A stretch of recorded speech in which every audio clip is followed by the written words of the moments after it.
Welcome back to the Grace-Based Christian Coaching Podcast. I am so excited to introduce you to my friend, Michelle Byrd. Michelle and I met through our mutual friend, Emily, of the Moms Overcoming Overwhelm podcast, which is so fun. We were interviewed on there last year. I'll include that link in the show notes if you want to listen. But I'm so excited to introduce you to Michelle today. She is a believer, a wife, a mom, a coffee enthusiast, and a health coach, to name a few of her titles. One of the things that I think is the coolest things about Michelle is that she is the host of a top ranked podcast for Christian working moms, who I know are many of the GSCC listeners as well. Her podcast is called the Busy Vibrant Mom Podcast, where she has published now over 400 episodes, you guys, which is so fun. Michelle, what she does is provide working moms with the tools that they need so they can have more time in their day and their week to pour into their kids and their marriage and themselves.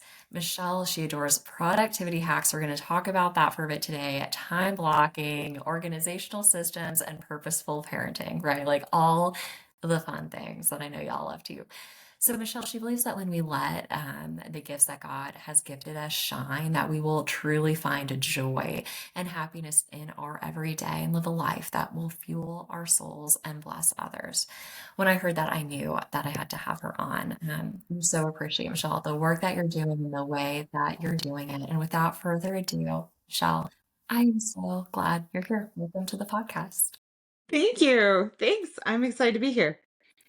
Okay, so we are so impressed that it's not an easy feat to keep going with something over time, especially as a working mom, especially with a lot on your plate, especially with multiple kids. But that is the story that you have to share. So tell us about the journey to 450 plus podcast. We would love to specifically hear how listeners might be encouraged in consistency. Maybe some of the highs, the lows, and the in-betweens that you've experienced on that path. You're so cute. Oh, it's just about consistency, I think. Like when my kids were really little and I started, it was something that I could do while they were at school and something that Yeah. I could easily do.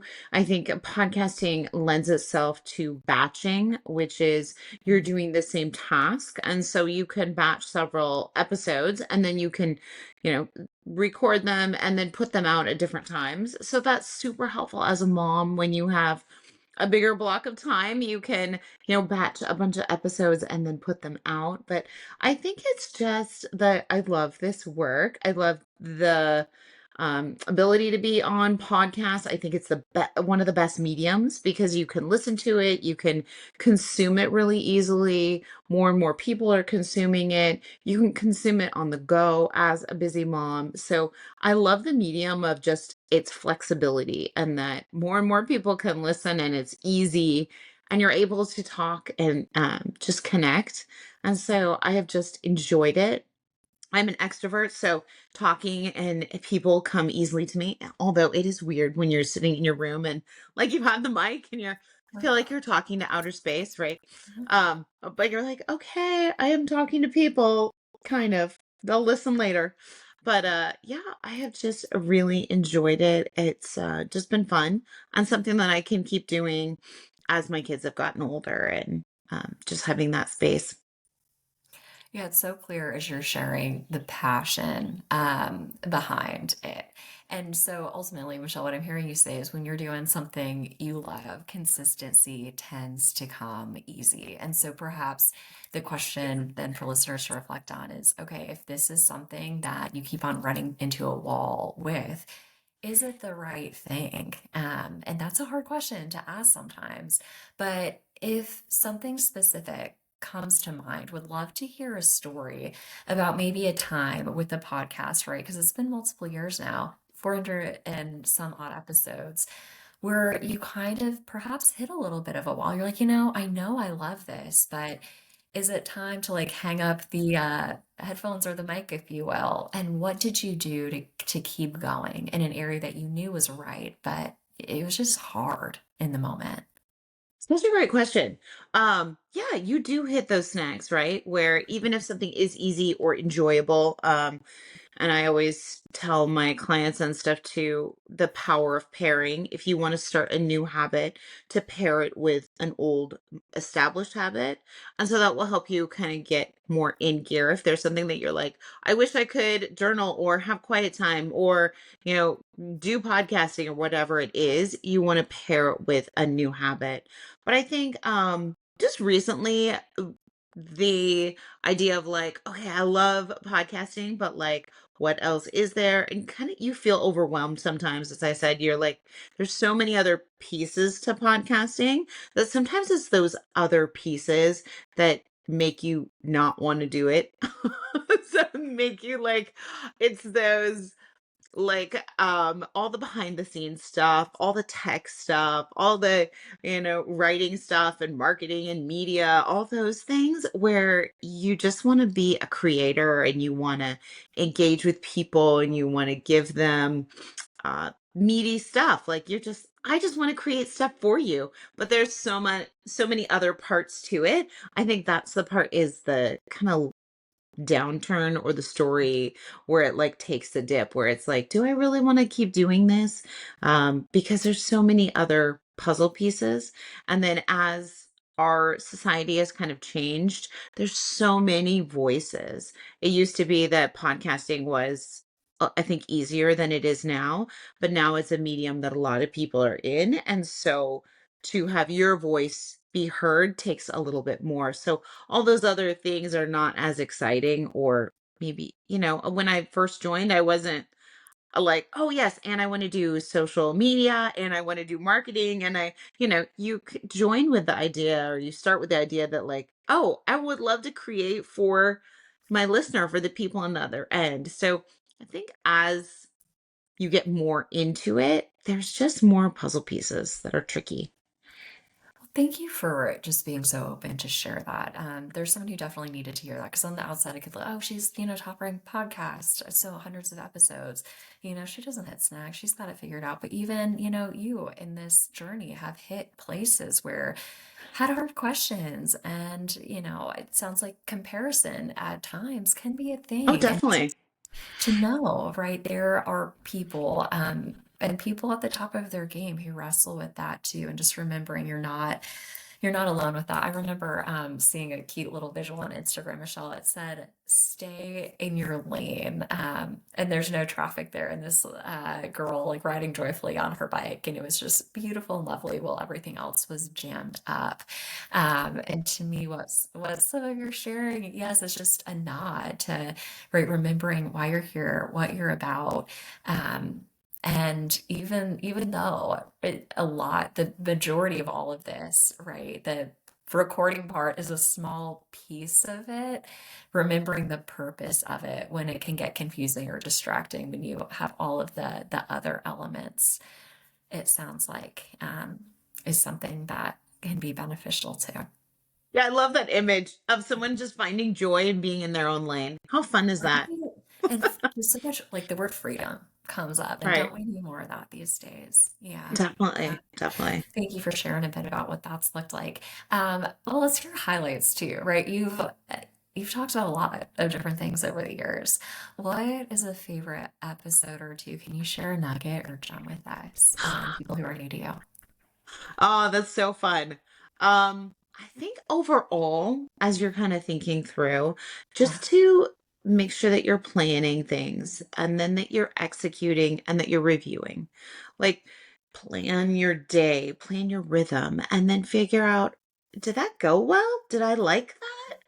Did my day feel overwhelming?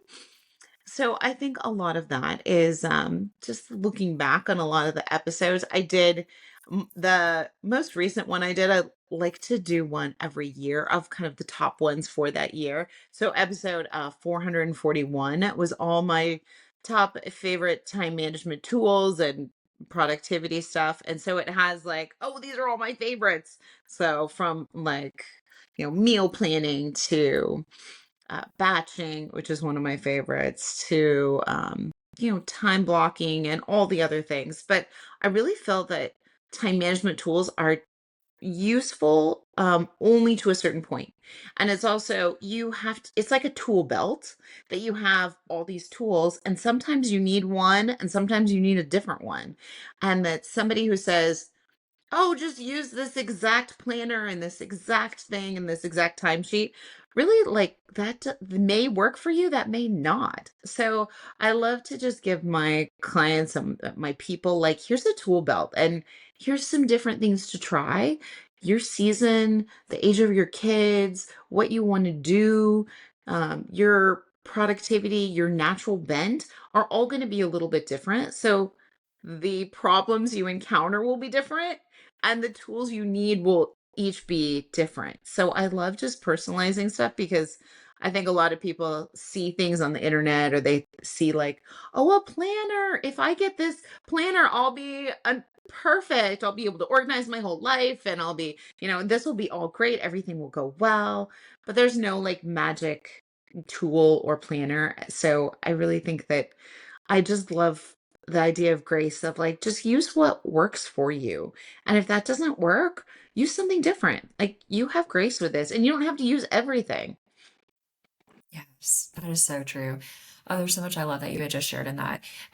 Particularly though, it just because I know with the work you do too, the opportunity to work with people directly, right? Like this is just speaking to the value of one-on-one. It's not just, it's fit the square peg in the round hole type of a thing. Who are you? What are your unique circumstances?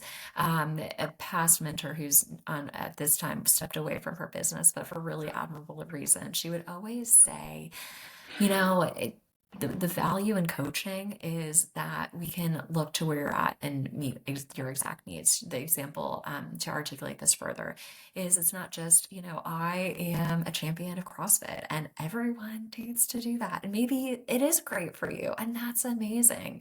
But maybe that's just not going to work with your certain injuries that you have. Maybe you live 20 minutes away from a CrossFit and there's a Y 5 minutes down the road. Maybe They something have just childcare.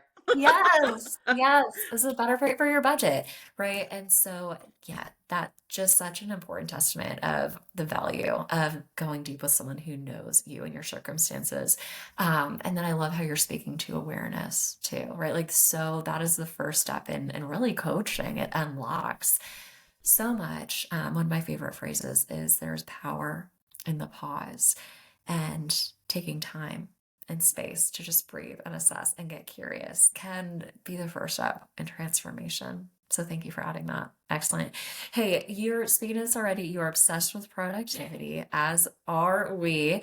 What is a top, let's say, a lot of the listeners here, they are far past the 101 level tip. What's like a 301 that you might give to the best of the best in regards to your productivity tip that you love and adore?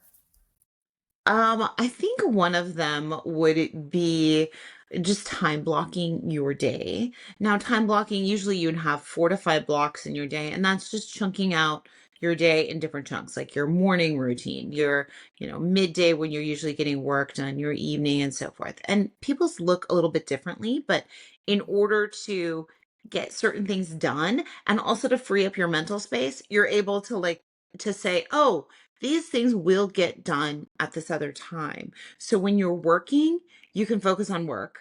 And when you're not working, you could focus on all those other tasks, right?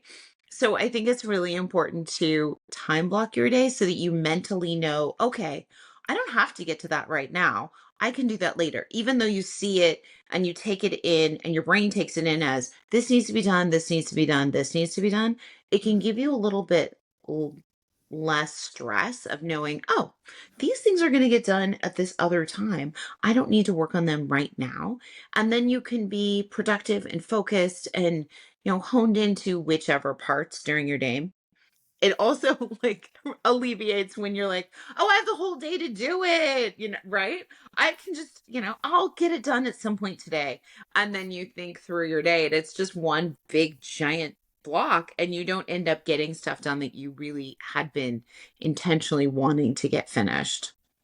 And then Yeah. with that is energy pairing. Have you heard of that? It's either pairing your energy with the task. So if you have a lot of energy in the morning, that's typically people start off with, your best energy is in the morning. So you want to pair it with whatever task is going to take that energy. So if you have something that you really hate doing, or that you're procrastinating on doing, or that requires a lot of detail, those are the ones you want to put towards the beginning of the day when you have the most energy, and then focus on other tasks like contacting these people, reading emails, like some of the lighter tasks towards the back half of your day, when in the afternoon I'm going to be like, really, I'm going to be done, I'm going to need my second round of coffee, and so maybe I'm going to do these other tasks that are a little bit lighter. So I love just mapping that out in a way that feels a little bit more flexible. And then you don't get to the end of your day and you're at 3 o'clock and you're burned out and you still have a ton of stuff to do, you feel overwhelmed, and you have to also go pick up kids, right? No one's ever been there before. No, not like yesterday or anything. But yeah, yeah. So, because we think multitasking is the way to go oftentimes, and like there's no other choice, but really it's just prolonging the pain, if you will. We go, one of the core tenets to the grace-based Christian coaching method is from the book Essentialism, that you go so much further faster when you focus on one core area, and it's legitimate, it's the truth. And then the other little visual I'll add to what you shared is when I was in corporate, was in the human resource side of things. I always call it the fun side of HR, Michelle, where we got to do leadership development, training, things like that. There was one of the organizations brought in a plaque to give everyone and put at their desk, and it said, "Be here now." And just thought that was so profound and powerful in its simplicity, right? If you're at home, don't think about us at work. Be fully there. When you're at work, be fully in, and enjoy the results that follow. So Yeah. maybe kind of connected to that in a way. Many of the women that I work with, Michelle, they're moms. They are juggling, wanting to be present with their babies, right? Their most important ministry, if you will, but then also are passionate about their business too. So, what are one or two tips that you can share to help make this easier for the woman in that dance, if you will? Yeah, and I think I had a client who just had a newborn, and she was a speaker, and so she was like, okay, I'm going to still try to like get speaking gigs and plan for speaking and doing all this, but I now have this newborn. She had done a great job. She got a nanny for the newborn so she could have some hours to work and have somebody watch her kiddo. Um, but she found that what she was doing was she was doing all the housework while somebody else was watching the baby. So she was doing the things that she saw. She saw laundry, she saw dishes, she saw, clutter everywhere and things to put away. So she was working on all those pieces. And then when she had her sweet little baby, she was like, oh, yeah, and I have to send this email and I didn't get to this thing and I have to connect with this person. So we just took a deep breath. And as you said, like, what's in your schedule that's not working? We said, this is what's not working is your detail-oriented tasks you're trying to do when you have the kids around, when you have a baby around. And those detail-oriented tasks when you need to be laser focused and like actually, figure things out and be doing emails and all the things, those are the ones that you want to put in the space when your kids are either sleeping or they're with somebody else or they're at preschool for a couple minutes. Those are the ones you really want to focus on. And then those other times when you can be distracted, when you have a kiddo and you're doing stuff around the house, have them help and do those things, save those things for when you have a little kid, a baby, that kind of thing, that you can be interrupted. So I think really making sure that you're putting the right things in the right blocks of time, the right tasks you have to do is really key because then you won't feel as overwhelmed. You'll be able to get what you need done and be super productive in those blocks. But at the same time, you'll be like, oh, okay, now you can help me with this thing. And you're also teaching them, right? Like teaching them all those fun things like errands and cleaning up and toys and all the stuff. Life skills. Yeah, that's such a beautiful example. One of the things that you say you're passionate about is joy, right? Like finding more joy in your everyday. So, particularly for, like, new moms who are in the grind, what is a rhythm that you have, or maybe a favorite rhythm of a client's that you'd like to share in regards to that? Oh, joy is really important, I think, because I think as moms, you can get so busy and doing all the things that you forget to like enjoy your day. So I think it's really important to find those little moments. And when your kiddo is little, sometimes it's like that you get to drink a hot cup of coffee, right? Like whenever like your kiddos, you're oftentimes I remember I don't think I had a hot cup of coffee for a while. And sometimes you're not gonna have that rhythm of being able to sit down and read God's word, right? So you just leave your Bible out on the counter, and when you go by it, you read a couple verses. Like it's that kind of little, sometimes when they're really young, you have to just catch what you can. And you just find those fun times in running around and being silly and going to the park and keeping them alive and all the funny things. And then you realize as your path shifts, like, okay, now I have a little time to sprinkle in some other things. But I think really the key in either situation is just building in margin, is not stacking your day so that you have things that you're running to right on top of each other, and that you have a little bit of space to pivot, to move through your day, to not feel overwhelmed. And within those little spots, you can sprinkle in, walk into the mailbox, take a walk outside, grab a cup of coffee, play with a kiddo. Like those little things that bring you joy, you can kind of sprinkle in throughout your day and your week if you have just a little bit of margin. Mhm. Yeah, it makes me think about, give us this day our daily bread. He will, he will. And making time to see that and to look for it. And just also like, right, setting yourself up for success. I'll be vulnerable and open here and share. I I love to put my to-do list on my calendar, and I would get so frustrated because I'd have my little window of 3 hours and nothing that I put on the list was ever getting done. And I just took a moment to think, and I'm like, I'm not scheduling myself for 3 hours. I'm scheduling myself for 5 or 6. Like, of course, it's not working. And just honor the boundaries that you have for this season. It's not forever, and God will do much with the little that sometimes it feels like we have to give. There was a client, like she is an overachiever to a T, like just makes things happen and moves and shakes. And she was getting frustrated. We were starting like, okay, what's your big three for the day? And she'd have that, but there were some times where that wasn't happening. And it, instead of being encouraging, it was putting her in a negative place. And so this is something she actually came up with. She's like, scratch that. I'm going to come up with one primary thing to do each day. And sometimes it seems counterintuitive, but if you get that, you're successful with it, you just have that much momentum and motivation to keep going. So if that is you, if that's the season you are in, like take that, own it, run with it, and see what God does with it. All right, so we're recording in March. It's the season for Is cleaning. it March already? How is it, right? Like it's that traditional January is 50 days long, and then we blink and February is gone. But so as we think about spring cleaning, we think about decluttering, what would you say that moms need to know that you wish you had known earlier on in your journey? I love this question because decluttering is like a whole thing. I love it. I love decluttering and organization, and my kids know it. And I'm like, this needs to go certain places. But yes, I love it. I think a really important thing would be plan enough time to set up and to clean up after you've decluttered. So like if you're doing a drawer or if you're doing, a space, set up time on the back end to clean up because oftentimes you run out of time, you kind of start it, run out of time, and then there's stuff everywhere.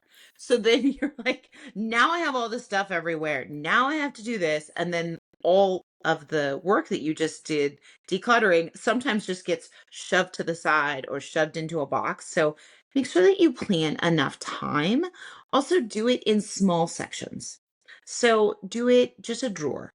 do, 30 minutes and I'm going to see how long I can do, what I can get done in 30 minutes. Plan just small bite-sized sections instead of like, I'm going to declutter all of my closet. Like pick like the shoes. Like I'm just going to do the shoes. Like pick one thing so that because sometimes often as moms, we get interrupted. We only have so much time. So pick a small thing.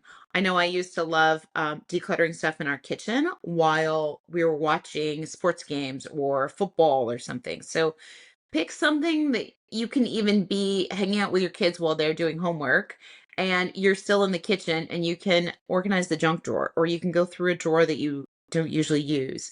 So also pick something that sometimes you can be in the same space as the rest of your family. So you're trying to fit it into your schedule, right? So sometimes those places can be like a little window of time where you would have just sat in the kitchen and maybe done something else. Go through a drawer. I love that one. That's so good. And then the almost like pre and post work for your declutter. Yeah, that goes back to your tip on margin. That's fantastic. I had just a client, she recently made a move from the Northeast to the South. And, we were chatting about, because there's so much involved in moving, let So alone a much. state move. And like, oh, we'll do it when we get there. And thinking like, well, wait a second, what could it look like to set yourself up for success, to make the entry into the new space like as glowing and fabulous as possible? And that was the motivation she needed to like, what am I doing? Like, I'm gonna do this now. And to your point, like maybe I'll start with this room and like just create a simple plan and strategy, and it can be so much. So it's like that thing that takes you 5 minutes to do that has been on your to-do list for 15 months, you know? Yeah, yeah. There's thinking about just the joy. Going back to that on the other side of it is fun. So, Michelle, we covered a lot of ground today. What else do we need to know about that we haven't chatted on already? Oh, so many things.